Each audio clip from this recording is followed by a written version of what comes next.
Aquesta primera edició va ser molt petita, només vam poder fer participar a dos artistes de la província, no?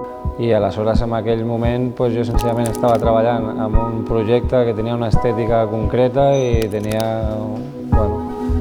era jo que feia les capses de la temporal 33 i jo estava fent aquell projecte al meu taller i a les meves intervencions mensuals que fes i vaig fer allí també. Una de les meves obres va quedar allí, d'aquell projecte. Un dels criteris per a nosaltres més importants era la llibertat creativa dels artistes que participaven al projecte, no? A Mús que Parlen. Vam intentar que d'alguna manera a les diferents edicions aquesta línia curatorial d'intentar seleccionar artistes pel seu propi treball, i no tant pensant en el projecte com si fos un encàrrec. Volíem marxar d'aquesta idea d'encàrrec perquè els encàrrecs ja existeixen i ja surten.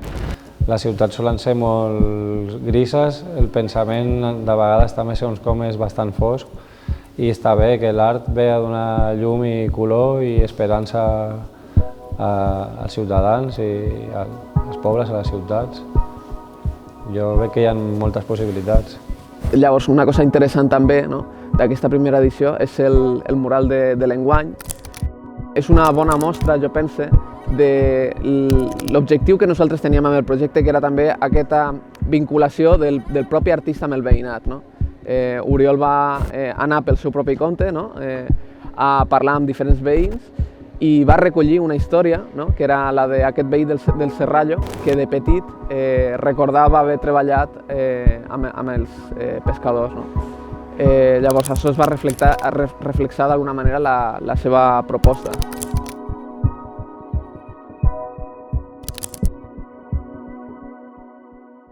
Realment el que buscàvem era obrir murs a diferents barris de la ciutat que poguessin acollir d'alguna manera aquesta expressió individual o potser més propera a la sensibilitat individual de l'artista.